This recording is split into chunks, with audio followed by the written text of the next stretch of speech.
Hello viewers, আমি Mustafizur Rahman, master trainer press program Hamim group Bangladesh. আজ আমি আপনাদের সঙ্গে সময় ও মানসিক চাপ ব্যবস্থাপনা মডিউলের চাপ ও চাপ ব্যবস্থাপনা সেশন নিয়ে আলোচনা করব। আসলে আমরা কি জানি মানসিক চাপটা কি? মানসিক চাপ কোথা থেকে আসে? মানসিক চাপ হলো একটি বাহ্যিক পরিবেশের সংঘটিত ঘটনা, যা বাহ্যিক পরিবেশে সংঘটিত হয় এবং পরবর্তীতে মানব মস্তিষ্কে চলে আসে এবং মানসিক চাপের সৃষ্টি করে। আমরা কর্মক্ষেত্রে পুরুষ এবং নারীরা প্রতি ঘন্টায় কাজ করি এবং প্রতি ঘন্টার নির্দিষ্ট টার্গেট আছে। যদি ঘন্টায় পূরণ করতে না পারি, পরবর্তীতে পরের ঘন্টায় গিয়ে কাজের চাপ বেড়ে যায়, যা মানসিক চাপের কারণ হয়ে দাঁড়ায়। এখন আমরা দেখব রহিমার একটি রোল প্লের মাধ্যমে কিভাবে মানসিক চাপটা আমাদের মস্তিষ্কে প্রবেশ করে।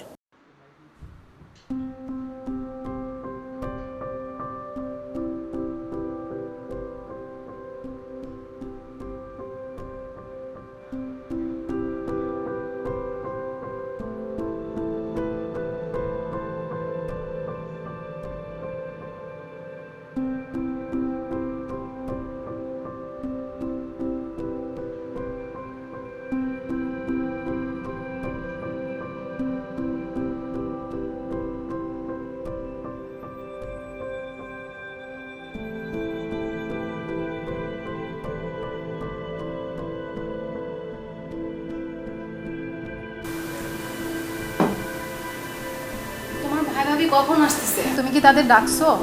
হ্যাঁ, তারা কিন্তু সকাল 6:30-এর মধ্যে এসে পৌঁছাবে, বুঝছো? তুমি একটা কাজ করবা, তুমি 5:45 আমাকে ঘুম থেকে জাগায় দিবা, আমাকে তারা আনতে হবে। কি বলো, মেয়ের তো অনেক জ্বর। আমি তো কালকে ডক্টরের কাছে নিয়ে গেছিলাম না, আর আমরা তো গ্রামের বাড়িতে গিয়েছিলাম তখন তো আমার সব ছুটি শেষ হয়ে গেছে। এখন আমি এতগুলা কাজ কিভাবে শেষ করব? আর আমাকে আবার অফিসেও যেতে হবে। আমার তো খুব টেনশন হচ্ছে। বুঝছি তোমার কথা, কিন্তু কালকে তো আমাকে সকাল 8টার মধ্যেই অফিসে পৌঁছাতে হবে, বুঝছো? আমার ইন্সপেকশন আছে, কোনো অবস্থাতে আমার দেরি করা যাবে না। আমি তো ভাবছিলাম তুমি তাদেরকে ইন্টারভিউ দিতে নিয়ে যাবা, আর তারা তো এখানে নতুন। তাইলে আমরা এখন কি করব বলো তো? একটা কাজ করলে হয় না? তুমি একটা সিএনজি ভাড়া করো, তাদেরকে নিয়ে যাও, রাস্তা নামাই দিলা। আমার সুপারভাইজার তো তুমি জানোই অনেক রাগী। এখন আমি যদি নামাই দিয়ে অফিসে যাইতে যাই, তাহলে তো আমার অবশ্যই দেরি হবে, আর দেরি হলে তো সুপারভাইজার অনেক বকাবকি করবে। বুঝছি তোমার কথা, একদিনই তো ব্যাপার, তাই না? তুমি কালকে অফিসে যাওয়ার তোমার কোনো দরকার নেই। তুমি তাদেরকে বাড়ি নিয়ে যাও, নিয়ে যায় ঘোরাঘুরি করো, আর তোমার তো রান্না বান্নাও করতে হবে। বাইরে ঘোরাঘুরি করলে তোমারও ভালো লাগবে, বাচ্চাদেরও ভালো লাগলো। না, অফিসে তো যেতেই হবে, কোনো উপায় নাই। আচ্ছা, আমি সব কাজ শেষ করে তারপরে অফিসে যাব। দেখো, আমি জানি না তুমি কিভাবে ব্যবস্থা করবা এবং যা যা দায়িত্ব সব পূরণ করবা। আমি কোনো অবস্থাতেই আমার ভাবির অভিযোগ শুনতে চাই না। ঠিক আছে, আমি জানি। তুমি ঘুমিয়ে যাও, আমি তোমাকে 5:45-এ জাগাই দিব। আচ্ছা, ঠিক আছে।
চলে আসছেন?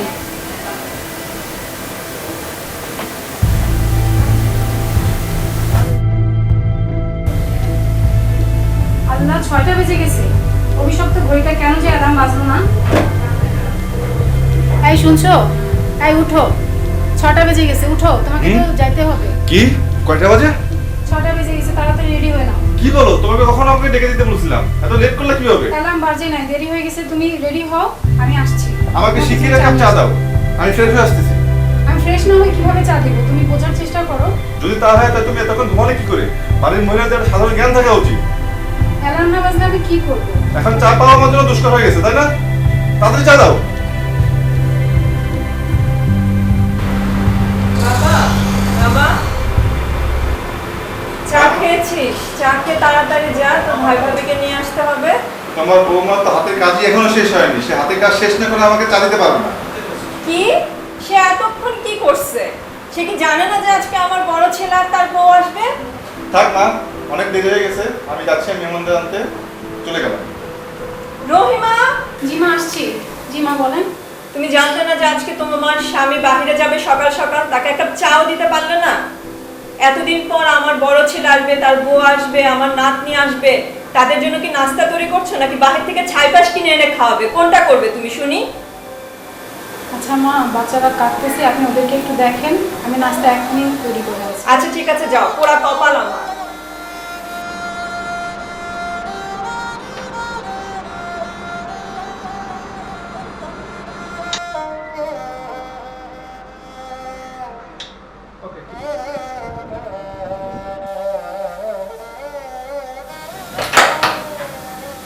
এই দেখো কারা আসছে। আরে ভাবি, কেমন আছেন? কেমন আছো রহিমা? আলহামদুলিল্লাহ ভালো আছি ভাবি, আপনি ভালো আছেন? হ্যাঁ। মা, তুমি কেমন আছো? আসো ভিতরে আসো। ভালো আছো? আলহামদুলিল্লাহ ভাই, আপনি ভালো আছেন?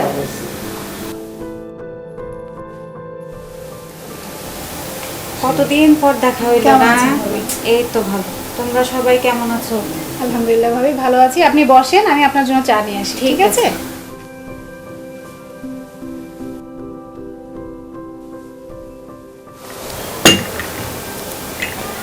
ভাইয়া, থ্যাংক ইউ। ভাবি চা খান। বসো। তোমার কি এরকম শুকনা লাগছে কেন? সারাদিন কি কিছু খাওয়া দাওয়া করো নাই? ভাবি বললেন না, সময় একদম কম, কিন্তু অনেক কাজ, এর জন্য কিছু খাওয়ার সময় পাইনি। হ্যাঁ, এই জন্যই তো তোমাকে এত শুকনা শুকনা লাগতেছে। হ্যাঁ। বাচ্চাটা কই আছে? ঘুম থেকে উঠছে? আম্মু, এদিকে আসো, দেখো কে আসছে, তোমার চাচা চাচি আসছে। কেমন আছো মা? কত বড় হয়ে গেছে। তা রহিমা, ওর স্কুল কয়টায়? 8:30টায় ভাবি। 8:30টায়? হ্যাঁ। এখন তো 6:30 বাজে। তা এত দেরিতে কেন ঘুম থেকে উঠাইলা? আর একটু সকালে উঠাইলে তো পড়াইতে বসাইতে পারতাম, বাচ্চাটাও আর একটু স্মার্ট হইতো। আমার মেয়েটাকে দেখছো কি সুন্দর চটপটে আর স্মার্ট। এই শুনছো, একটু এদিকে আসো না, মেয়েটাকে একটু রেডি করে দাও স্কুলের জন্য। এই চুলায় পোড়া গন্ধ পাওয়া যাচ্ছে। রহিমা, একটু দেখো তো চুলায়। আল্লাহ, কি আমার শোনা চুলায় যাচ্ছে? নাস্তা। আল্লাহ, সব রান্না করে দিল। কি হয়েছে রহিমা? আহা, তরকারি তো সব পুড়ে গেছে। এখন কি হবে? আমি কি তোমাকে কোনো সাহায্য করতে পারি? বলো, আর কি কাজ আছে আমি সামনে না একটু ভাবি, করে দিই। আপনি জার্নি করে আসছেন, আপনি যান। তুমি একা একা পারবা? হ্যাঁ ভাবি, আমি পারবো, আপনি যান, আপনি গোসল করে নেন, আমি গরম আচ্ছা, পানি দিচ্ছি। ঠিক আপনি আছে, গোসল করে তাহলে আমি আসেন। গোসল করে আসি। হ্যাঁ, তাই শোনো না, রান্নাঘরে সব নাস্তা পড়ে গেছে, তুমি একটু বাইরে থেকে নাস্তা নিয়ে আসবা। হ্যাঁ, আমি তো জানি ভাবিরা আসলেই তোমার নাস্তা করে যায়। আমার হাতে একদমই সময় নেই, আমাকে এখনই বেরিয়ে পড়তে হবে। আর দয়া করে বাচ্চাদেরকে সময় মতো স্কুলে পৌঁছে দেওয়ার জন্য ব্যবস্থা করে দিও। আমি বেরিয়ে পড়লাম। মা, তাড়াতাড়ি রেডি হও, দেখো স্কুলে যেতে হবে। হ্যাঁ, ঠিক আছে, ঠিক আছে মা। এইসবের মানে কি? তুমি কি ম্যানেজার নাকি যে একদিনও ছুটি নিতে পারতেছো না? মা,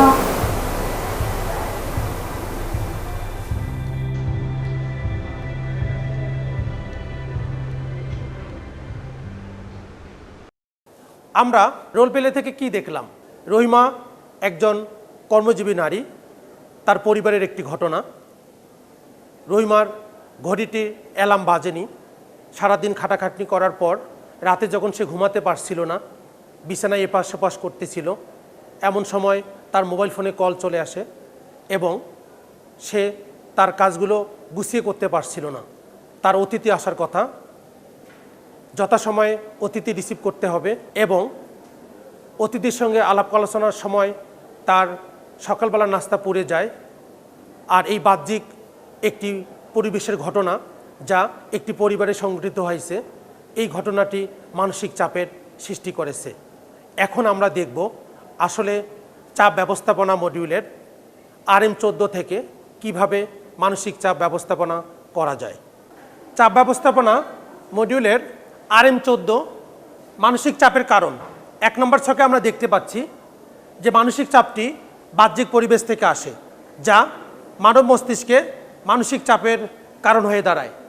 আর এই মানসিক চাপের কারণগুলো পরবর্তীতে মানসিক চাপের প্রতিক্রিয়া সৃষ্টি করে, যা অভ্যন্তরীণে মস্তিষ্ক থেকে আসে। মানসিক চাপের প্রতিক্রিয়াগুলো পরবর্তীতে মানব মস্তিষ্কে উচ্চ মানসিক চাপের সংকেত তৈরি করে, যা শারীরিক, মানসিক, আবেগীয় এবং মনস্তাত্ত্বিকভাবে হয়ে থাকে। শারীরিকভাবে গা ঘামবে, বমি বমি লাগবে, চোখে ঝাপসা দেখবে, যা উচ্চ মানসিক চাপ সংকেত। এমনও হতে পারে উচ্চ মানসিক চাপ সংকেত হওয়ার কারণে স্ট্রোকও হয়ে যেতে পারে। আমরা যখন মানসিকভাবে চাপ সৃষ্টি হবে তখন আমরা চুপচাপ থাকি, কথা বলতে চাই না অথবা কারোর সাথে শেয়ার করতে চাই না। সেক্ষেত্রে এই চুপচাপ থাকার কারণে মানসিক চাপটির আরও ঝুঁকি বেড়ে যাবে, যা মস্তিষ্কে মানসিক চাপের জমাট বেঁধে যাবে। আবেগীয় এবং মনস্তাত্ত্বিকভাবে আবেগীয়ভাবে অনেকেই উচ্চ মানসিক চাপ সংকেতের কারণে কেঁদে ফেলবে, আবার কেউ বিপর্যস্ত হয়ে পড়বে এবং মনস্তাত্ত্বিকভাবে কেউ দিশেহারা হয়ে পড়বে। এখন আমরা 4 নম্বর মানসিক চাপ ব্যবস্থাপনা কিভাবে করা যায় আমরা সেই নিয়ম জেনে নিব। আসলে মানসিক চাপ ব্যবস্থাপনা দুভাবে করা যায়, একটি হলো ইতিবাচকভাবে আর একটি হলো নেতিবাচকভাবে। নেতিবাচকভাবে মানসিক চাপ আসলে আমরা এড়ানোর চেষ্টা করি বা সমস্যা থেকে দূরে দূরে থাকি। এতে করে কি হয়, সমস্যা কখনো কমে না, বরঞ্চ সমস্যা বাড়ে এবং জটিল হতে থাকে। আর এই মানসিক চাপ কোনো অবস্থাতেই তখন কমে না। অনেকেই ধর্মকে অজুহাত হিসেবে ব্যবহার করি, যা মানসিক চাপ যখনই আসে তখন বিভিন্ন ধরনের পীর মুর্শিদির ভুলভাল কথাবার্তা, বানোয়াট অসত্য কথাবার্তা বলে থাকি, যা ধর্মকে অজুহাত হিসেবে আমরা ব্যবহার করি। এতে করে সমস্যা কি বাড়ে, কমে না, সমস্যা বাড়ে এবং একটি সমস্যা থেকে 10টি সমস্যা সৃষ্টি হয়। চাপও কমে না, বরঞ্চ তখন চাপ বেড়ে যায়। রাসায়নিক দ্রব্য সেবন, আমরা যখনই মানসিক চাপে পড়ি তখন নেতিবাচকভাবে আমরা রাসায়নিক দ্রব্য সেবন করি, যেমন অনেকেই হিরোইন, ফেন্সিডিল, আফাম, মদ, গাঁজা ইত্যাদি সেবন করি। অনেকেই আমরা নেতিবাচকভাবে ওষুধও সেবন করে থাকি এবং যতক্ষণ পর্যন্ত আমরা ঘুমে থাকি ততক্ষণ পর্যন্ত হয়তোবা মানসিক চাপটা আমাদের মস্তিষ্কে আসে না, কিন্তু ঘুম থেকে জাগার পর আবার মানসিক চাপটি চলে আসে। তার মানে কি হলো, এই নেশাগ্রস্ত মাদকাসক্ত হওয়ার কারণে আমাদের শারীরিকভাবেও কোনো ভালো সুফল নিয়ে আসলো না, আর মানসিক চাপটাও কমে গেল না। তাই আমরা কোনো অবস্থাতেই নেতিবাচকভাবে মানসিক চাপ ব্যবস্থাপনা না করে আমরা ইতিবাচকভাবে মানসিক চাপ ব্যবস্থাপনা করব। আর ইতিবাচকভাবে মানসিক চাপ ব্যবস্থাপনা দুইভাবে করতে পারি, একটি হলো মনের জন্য আর একটি হলো শরীরের জন্য। মনের জন্য বিনোদনমূলক ব্যবস্থা, গান বাজনা, বন্ধুবান্ধব হিসেবে আড্ডা দিতে পারি অথবা প্রতিক্রিয়া না করে থাকতে পারি। যখন কোনো মানসিক চাপ আমাদের মস্তিষ্কে চলে আসবে, অর্থাৎ আমার যখন মানসিক চাপে ভুগবো, তখন আমি আমার পছন্দের জিনিসটি যেমন মুভি দেখা, গান শোনা অথবা বই পড়া, অর্থাৎ টোটালি আমার মনটাকে, কনসেন্ট্রেশনটাকে অন্য জায়গায় নিয়োজিত করা এবং মানসিক চাপটাকে কমানোর চেষ্টা করা।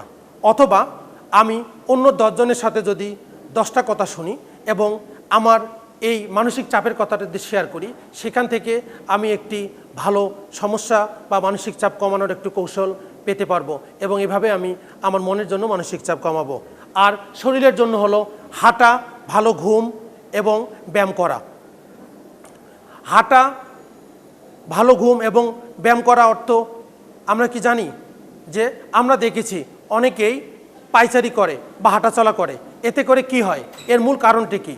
এর মূল কারণ হলো, যেমন একটি মোবাইলের ব্যাটারি যতক্ষণ পর্যন্ত চার্জ থাকে ততক্ষণ পর্যন্ত মোবাইলটি বন্ধ হয় না। ঠিক আমাদের শরীরের ক্ষেত্রে তাই, আমাদের শরীর যতক্ষণ পর্যন্ত ক্লান্ত হবে না ততক্ষণ পর্যন্ত আমাদের ঘুম আসবে না। তাই হাঁটাচলা করলে বা ব্যায়াম করলে আমাদের ক্লান্ত আসবে এবং এই ক্লান্তি আসলে আমাদের ঘুম হবে এবং ঘুম থেকে উঠি একটি সুস্থ মস্তিষ্কে আমার সমস্যাটাকে সমাধান করতে পারবো এবং এই সমস্যার সমাধানের মাধ্যমে আমার মানসিক চাপটাকে কমানোর চেষ্টা করতে পারবো। এরপর পুষ্টিকর খাবার। পুষ্টিকর খাবার শরীর এবং মনকে সুস্থ রাখে এবং শরীরকে সতেজ রাখে। আমরা RM16 অর্থাৎ চাপ ব্যবস্থাপনা A to Z নীতিমালা দেখে নেই। ABC, দিনে অন্তত 30 মিনিট নিজের জন্য সময় রাখতে হবে। কখন চাপ অনুভব করছি সেটা নিজেকেই খুঁজে বের করতে হবে এবং কখনো পিছপা হই বা রাগ কমে যায় সেটা বের করতে হবে। নিজের অবস্থা আয়ত্ত আনার ব্যাপারে মনোযোগী হতে হবে। DEF, প্রতিদিনের ব্যায়াম চাপ কমাতে সহায়তা করে। ফল, শাকসবজি, পানি নিয়মিত পান করতে হবে যা শরীরকে ভালো কাজে সহায়তা করবে। সহ্য ও ক্ষমা করে দেবার গুণটি থাকতে হবে। GHI, বিবেচনা শক্তি বাড়াতে হবে। সব সময় হাসি খুশি থাকার চেষ্টা করতে হবে। নিজের কষ্ট ও আনন্দগুলো অন্যের সাথে ভাগ করে নেওয়ার ইচ্ছা থাকতে হবে। পরিবারের আনন্দ সহ আবেগঘন পরিবেশ সৃষ্টি করতে হবে। চাপ কমানোর জন্য এর কারণ ও সুষ্ঠু পরিকল্পনা করতে হবে। JKL, বাস্তবতার সাথে নিজের যোগ্যতা বিচার করতে হবে। সব সময় ইতিবাচক আচরণ করতে হবে। মদ জাতীয় জিনিস থেকে দূরে থাকতে হবে এবং চারিত্রিক গুণ অক্ষুণ্ণ রাখতে হবে। MNO, আয় ও ব্যয়ের মধ্যে সামঞ্জস্যতা থাকতে হবে এবং সঞ্চয় করতে হবে। যেখানে প্রয়োজন না বলতে শিখতে হবে। এমন কিছু কিছু কাজ পরিবারের বাইরে করতে হবে যা নিজেকে ভালো বোধ করতে সহায়তা করবে। PQR, নিজের প্রিয় গান শুনতে হবে বা টিভি দেখতে হবে। নেশা জাতীয় জিনিস থেকে দূরে থাকতে হবে। বিভিন্ন সম্পর্কগুলোর প্রতি শ্রদ্ধাবোধ থাকতে হবে। STU, কমপক্ষে 8 ঘন্টা ঘুমাতে হবে। সুষম খাবার খেতে হবে। অন্যের মতামতের মূল্যায়ন করতে হবে। VWX, যে কোনো তথ্য যাচাই করতে হবে। যে কোনো বিষয়ে অস্থির না হয়ে ধীরে সুস্থে কাজ করতে হবে। নিজের অনুভূতি ব্যক্ত করতে পারতে হবে। YZ, প্রথমেই লক্ষ্য নির্ধারণ করতে হবে এবং সে অনুযায়ী অগ্রাধিকার করার যোগ্যতা থাকতে হবে। সেটা পেশাগত ক্ষেত্রেই হোক আর অন্য সম্পর্কের ক্ষেত্রেই হোক। প্রতিদিন হচ্ছে একটি দান স্বরূপ, একে সুন্দরতম করতে হবে। আজকের সেশনের মূল বার্তা, চাপের কারণগুলো বাহ্যিক পরিবেশের মধ্যে নিহিত। আমরা চাপ নিয়ন্ত্রণ করতে পারি না। আমাদের চাপের প্রতিক্রিয়া আমাদের মধ্য থেকে আসে। আমাদের প্রতিক্রিয়া নিয়ন্ত্রণ করতে পারি না। চাপ ইতিবাচক এবং নেতিবাচক উভয় হতে পারে। নেতিবাচক চাপ উপসর্গের দিকে নিয়ে যায়। এগুলো শারীরিক, মানসিক, মনস্তাত্ত্বিক এবং ব্যবহার সম্পর্কিত হতে পারে। এ সকল উপসর্গ চিহ্নিত করতে হবে এবং ব্যবস্থা নিতে হবে। শরীর ও মনের চাপ ব্যবস্থাপনার কৌশল সম্ভবপর হতে পারে শুধু চিন্তা ও কাজের মধ্যে প্রয়োজনীয় পরিবর্তনের মাধ্যমে। ধন্যবাদ সকলকে।